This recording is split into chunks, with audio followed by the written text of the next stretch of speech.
আজকের breaking news. আলোচিত দুই মুখ সাকিব খানের দুই প্রাপ্ত স্ত্রী অপু বিশ্বাস এবং শবনম ইয়াসমিন বুবলি। বর্তমান সময়ে অপু বিশ্বাস ও বুবলিকে নিয়ে যেন কাদা ছোড়াছুড়ি।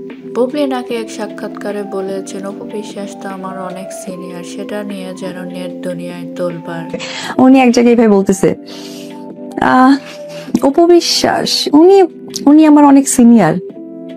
কি সিনিয়র? কাজের সিনিয়র, তো সেটা উল্লেখ করে বলবে। ওনার ফ্যান ফলোয়াররা তো আমার ওনার মা বানায় দিছে।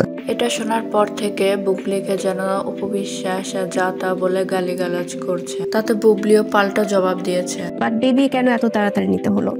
That is not their concern. আমি ওই যে অনেক বছর বিয়ে করে লুকিয়ে ক্যারিয়ার, আমি অনেকগুলো সিনেমা করে 10 বছর পরে যে আমি বাচ্চা নিব, আমি কখনো এটা চাইনি। কারণ আমার কাছে ওই যে লুকিয়ে 10 বছর সিনেমা করবো একসাথে জুটি করে, দেন আমি এর মধ্যে আমার অনেকগুলো ইনসিডেন্ট হয়ে যাবে, বাট আমি তারপরে যে আমি বেবি নিব। তাদের এই দুই সতীনের মধ্যে ঝামেলার জন্য তাদের দুই সন্তানের ক্যারিয়ার নষ্ট হচ্ছে বলে দাবি করেছেন সাকিব খান।